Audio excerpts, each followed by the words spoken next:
출애굽기 24장에 보시면 모세를 시내산 정상으로 부르시는 하나님의 모습이 묘사되고 있는데요.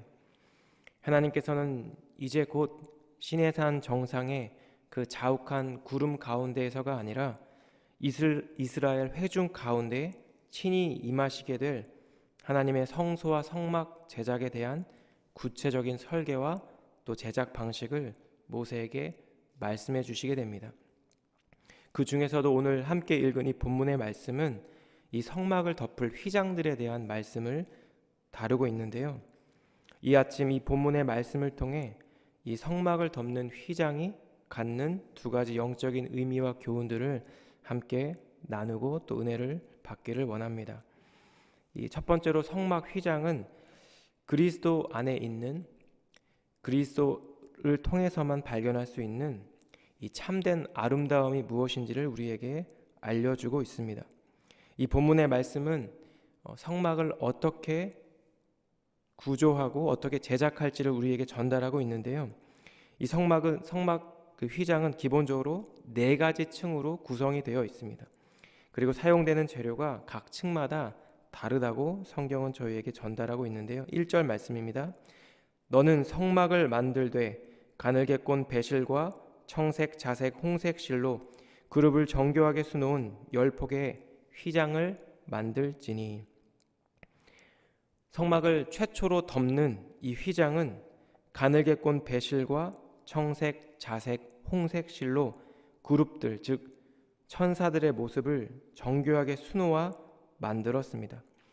그리고 이어지는 2절에서 6절까지의 말씀은 구체적으로 이 첫 번째 휘장이 어떤 규격을 갖고 어떻게 제작하는지를 저에게 알려주고 있습니다. 이 휘장의 규격은 이렇습니다. 가로가 4규빗, 세로가 28규빗으로 이 휘장을 5장씩 옆으로 나란히 이어서 2장의 커다란 천을 만들게 됩니다. 그리고 나서 중간에 50개씩의 청색 고리와 금 갈고리를 만들어서 서로 연결하는 것입니다. 그래서 하나의 커다란 천이 되어 이 장막을 덮도록 설계가 되었습니다. 이렇게 여러 색깔의 실로 수놓은 첫 번째 휘장 위에는 그보다는 다소 거친 염소털로 만든 두 번째 휘장을 만들어야 했습니다. 7절 말씀입니다. 그 성막을 덮는 막 곧 휘장을 염소털로 만들되 11폭을 만들지며. 이 첫 번째 휘장과는 달리 이 두 번째 휘장이 염소털로 만들어진 이유는 아마도 염소털이 방습과 또 보온 효과가 뛰어나 이 성막 본체 안에 있는 성막의 여러 기구들을 잘 보호할 수 있었기 때문일 것이라고 저희가 추정할 수 있습니다. 이 휘장은 총 11폭으로 되어 있습니다. 그리고 이 휘장을 각각 5폭과 6폭으로 엮고 또 이 두 휘장 역시 50개의 놋 갈고리를 만들어서 전체의 한 막이 되게 합니다. 12절과 13절 말씀인데요. 그 막 곧 휘장의 그 나머지 반쪽은 성막 뒤에 늘어뜨리고 막 곧 휘장의 길이에 남은 것은 이쪽에 한 규빗 저쪽에 한 규빗씩 성막 좌우 양쪽에 덮어 늘어뜨리고. 그러니까 반폭은 성막 뒤에 들이우고 첫 번째 휘장보다 큰 이 두 규빗의 폭은 성막 좌우에 덮어서 늘어뜨리는 것입니다. 이렇게 두 번째 염소털로 만든 휘장을 첫 번째 휘장보다 조금 더 크게 만든 이유는 우리가 이미 알고 있는 것처럼 더 완전히 덮도록 하기 위함이었습니다. 바람이나 습기 등 외부 환경에 아마 노출되지 않도록 또 그렇게 하도록 위함이었을 것입니다. 그리고 이제 마지막 14절 말씀에서 세 번째, 네 번째 성막을 덮을 덮개에 대한 말씀이 언급되고 있는데요. 붉은 물 들인 숫 양의 가죽으로 막의 덮개를 만들고 해달의 가죽으로 그 윗덮개를 만들지니라. 이 성막 본체를 덮는 가장 바깥쪽의 두 덮개는 이 광야의 강한 모래 속에서도 혹은 심한 기온 변화 속에서도 능히 내부를 보호할 수 있도록 아마도 견고하게 제작되었을 것입니다. 함께 살펴본 대로 성막 본체를 덮는 휘장은 총 4가지 층으로 구성되어 있습니다. 제일 안쪽에는 청색, 자색, 홍색 실로 그룹들, 천사의 모형들이 새겨진 가장 화려한 휘장이 자리했고, 또 그 위로 염소털로 만든 휘장이 자리했고, 그리고 수장의 가죽, 그리고 바깥쪽에는 해달의 가죽으로 만든 덮개를 덮어서 전체적으로 휘장이 완성되게 됩니다. 사실 이러한 구조 때문에 성막의 겉은 비록 굉장히 초라하게 보일 수도 있었습니다. 하지만 내부로 갈수록 화려하고 아름다운 모습을 보이는 것이 바로 이 성막 휘장의 구조입니다. 그리고 이러한 휘장의 특징은 예수님의 아름다움, 즉 그분의 내면 안에 있는 아름다운 성품을 우리에게 전달하고 있는 것입니다. 2001년에 영국의 리처드 니브라는 전 맨체스터대 교수가 법의학 예술이라는 새로운 기법을 사용해서 예수님의 모습이 어떠했을까, 예수님의 모습을 복원한 일이 있었습니다.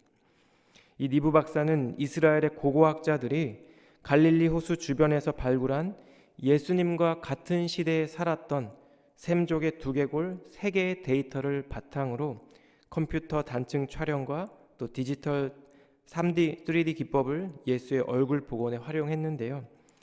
연구팀은 이 예수님이 샘족과 샘족의 전형적인 체구를 갖고 있었다고 가정하였고, 이 샘족의 유골 분석을 통해 대략 키가 1.5m, 그리고 몸무게는 50kg 정도 됐을 것이라고 추정하였습니다. 그리고 예수님께서 아시는 바와 같이 공생애를 시작했던 30세가 되기 전까지 목수로서 야외에서 일을 했었을 것이기 때문에 이 서양의 미술품에서 전통적으로 묘사된 것보다 피부 색깔이 더 검고 조금 더 근육질이었을 것이라는 그런 새로운 가설도 제시하였습니다. 그가 재현해낸 예수의 모습은 담갈색 눈에 수염이 있고 또 짧은 곱슬머리와 까무잡잡한 피부를 지닌 젊은 청년의 모습이었습니다. 사실 당시 이러한 예수님의 모습은 많은 사람들에게 충격을 주었습니다.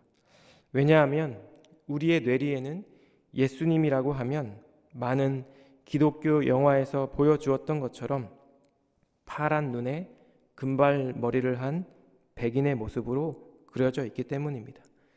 그리고 그러한 예수님의 모습이 때로는 우리에게 더 친숙하게 다가오는 것이 사실입니다. 우리의 이러한 인식은 그리스도의 아름다움이 의미하는 바가 무엇인지 다시 한번 생각하게 합니다. 우리가 진정으로 추구하고 바라보아야 하는 참된 아름다움, 참된 그리스도인다움이 무엇인지를 생각하게 하고 있는 것입니다. 예수님께서 탄생하시기 700년 전에 활동했던 이사야 선지자는 이사야 53장 2절과 3절 말씀에서 이 땅에 오실 메시아에 대해서 이렇게 말씀한 바 있습니다. 그는 주 앞에서 자라나기를 연한 순 같고 마른 땅에서 나온 뿌리 같아서 고운 모양도 없고 풍채도 없은즉 우리가 보기에 흠모할 만한 아름다운 것이 없도다. 그는 멸시를 받아 사람들에게 버림받았으며 간고를 많이 겪었으며 질고를 아는 바라. 마치 사람들이 그에게서 얼굴을 가리는 것 같이 멸시를 당하였고 우리도 그를 귀히 여기지 아니하였도다. 사람들의 눈에 보기에 메시아에게서 흠모할 만한 아름다운 모습이 없다는 것입니다. 이사야 선지자는 결국 우리도 그를 귀히 여기지 아니하였다라고 고백합니다. 그러면 우리는 어떻게, 어디에서 예수님의 아름다움을 발견할 수 있을까요? 요한복음 7장에는 명절 중간이 되었을 때 성전에 올라가서 말씀을 가르치시는 예수님의 모습이 묘사됩니다. 7장 14절에서 15절인데요. 이미 명절의 중간이 되어 예수께서 성전에 올라가사 가르치시니 유대인들이 놀랍게 여겨 이르되 이 사람은 배우지 아니하였거늘 어떻게 그를 아느냐 하니. 예수님의 새로운 그리고 통찰력 있는 이 가르침에 놀라면서도 예수님의 이 겉모습만 보고 무식한 사람으로 생각했던 유대인들은 이 사람이 어떻게 그를 아느냐라고 의문을 제기하고 있는 것입니다. 이 단락 끝에 예수님께서는 외모로 판단하지 말고 공의롭게, 즉 옳게 판단할 것을 말씀하고 있습니다. 하나님께서는 외모로 사람들이 그리스도이신 예수님을 알아보기를 원하지 않으셨던 것 같습니다. 그래서 예수님의 외모는 이사야 선지자의 예언과 같이 흠모할 수 없게 두었습니다. 예수님은 연약한 육신의 몸으로 그리고 유대 하층민의 신분으로 태어나셨고 이스라엘의 변방, 선한 것이 없다고 하는 갈릴리 출신의 청년으로 사람들에게 인식이 되었습니다. 그렇다면 이와 같은 예수님의 모습을 통해 하나님께서 우리에게 의도하신 것은 무엇일까요? 하나님은 사람들이 예수님의 말씀을 통해 그가 행하신 일들을 통해 그가 바로 그리스도라는 것을 깨닫기 원하셨습니다. 우리의 마음이, 우리의 영혼이 진리를 선포하시는 예수님의 말씀에 찔림을 받고 우리의 영혼이 그분의 참된 존재를 알아보기를 원하셨다라는 것입니다. 이 세상 누구든지 그분의 말씀을 통해 죄인된 우리를 위해 행하신 십자가의 대속의 죽음을 통해 예수님을 만나게 되기를 원하셨다라는 것입니다. 만약 그렇게 된다면 이 세상 그 어떤 것으로도 비교할 수 없는 예수님의 인격의 아름다움을 저희 모두는 발견하게 될 것입니다. 이 자리에 계신 모든 분들은 아마 삶의 자리가 모두 다를 것입니다. 상황과 환경도 다를 것이고 또 기도의 제목들도 다를 것입니다. 하지만 오늘 이 본문의 말씀이 전달하고 있는 것은 예수님의 아름다움을 닮아가도록 저희 모두는 부르심 받았다는 것입니다. 우리의 심령과 우리의 영혼이 하나님의 말씀에 반응할 때, 그리스도를 따르는 삶을 살아갈 때 우리는 더욱더 예수님의 아름다움을 발견하게 될 것이고 그 아름다움을 닮아가게 될 것입니다. 오늘 저희에게 허락된 이 귀한 하루가 하나님께서 우리 사랑하는 성도님들을 부르신 그 삶의 자리에서 그리스도의 아름다움을 발견하고 그 아름다움을 새롭게 경험하며 우리가 만난 그 예수님을 전하는 복된 하루 되기를 우리 주님 이름으로 축복합니다. 두 번째로 성막의 휘장은 모든 인류를 위한 그리스도의 구속 사역을 상징하고 있습니다. 14절 말씀과 같이 두 번째 휘장 위에는 붉은 물을 들인 숫 양의 가죽을 덮습니다. 붉은 물 들인 숫 양의 가죽으로 막의 덮개를 만들고 해달의 가죽으로 그 윗덮개를 만들지니라. 아마도 이러한 조치는 청색, 자색, 홍색 실과 배실로 짜여진 첫 번째 휘장과 염소털로 되어 있는 두 번째 휘장을 다시 한번 습기나 물기로부터 보호하기 위함이었을 것입니다. 그런데 여러 주석가들은 이러한 덮개를 만들기 위해서는 동물 곧 숫 양의 희생이 반드시 요구된다는 사실에 주목합니다. 왜냐하면 인간의 죄를 위해 희생하신 예수님의 대속적 죽음을 상징하는 예표로 여겨지기 때문입니다. 이처럼 구약 성경 곳곳에는 메시아로 이 땅에 오실 예수님의 죽음을 예표하는 상징들이 여러 번 등장하는데요. 저는 본문을 묵상하면서 모든 인류의 운명을 결정했던 아담과 하와의 범죄 사건에 등장했던 첫 번째 예표가 떠올랐습니다.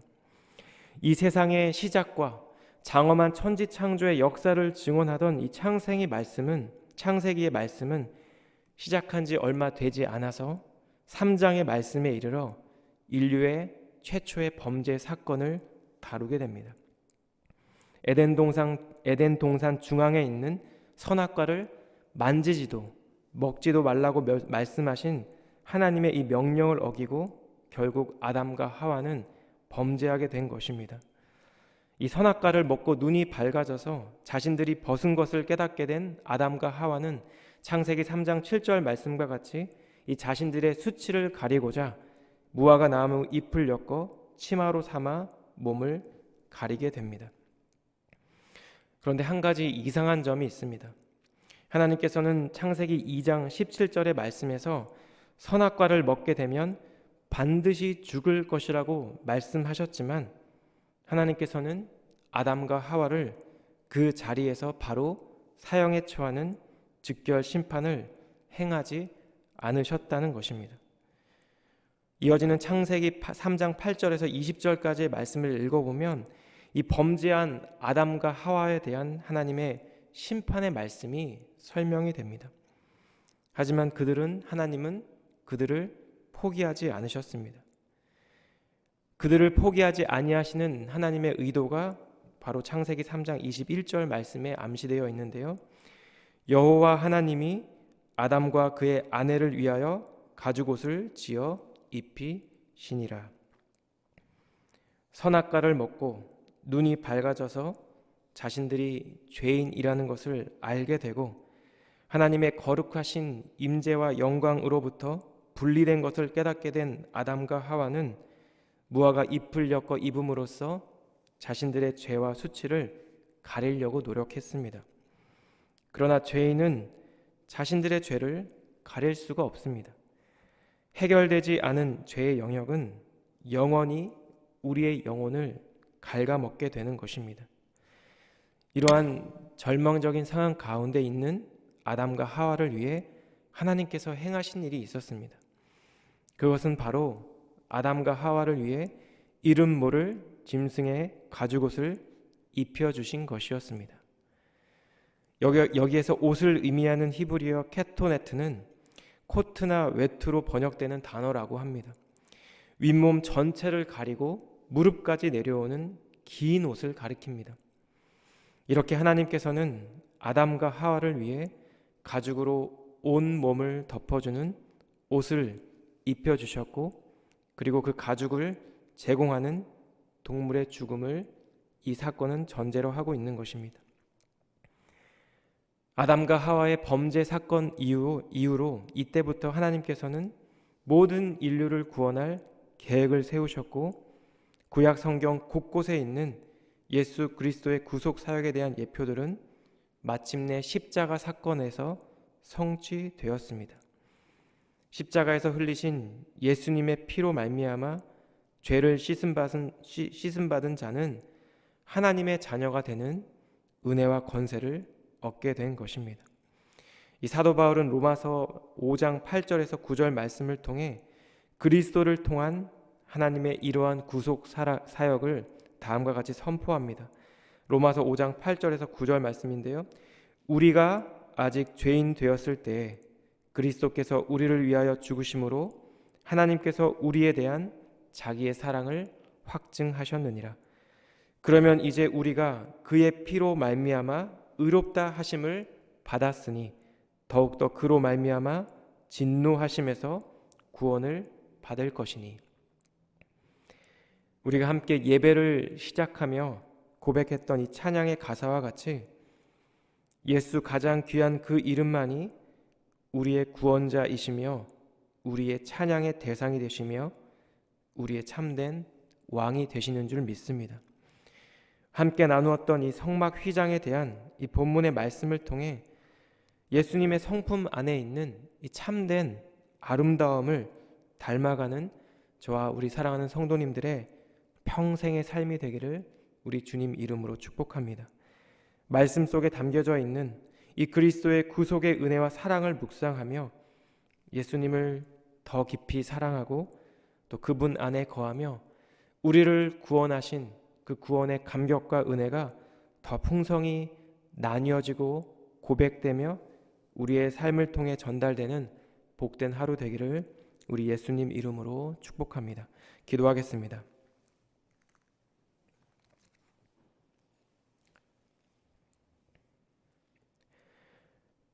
오늘도 하나님의 말씀을 통해 우리의 삶을 인도해 주신 주님께 감사를 드립니다. 하나님 성막 휘장 가운데 담겨진 예수 그리스도의 모습을 묵상하며 예수님의 그 아름다움과 우리를 위한 십자가의 그 사랑을 깊이 깨닫게 하시니 또한 감사를 드립니다. 하나님, 우리의 내면이, 우리의 영혼이 예수님의 아름다움을 더욱더 사모하며 닮아가게 되기를 원합니다.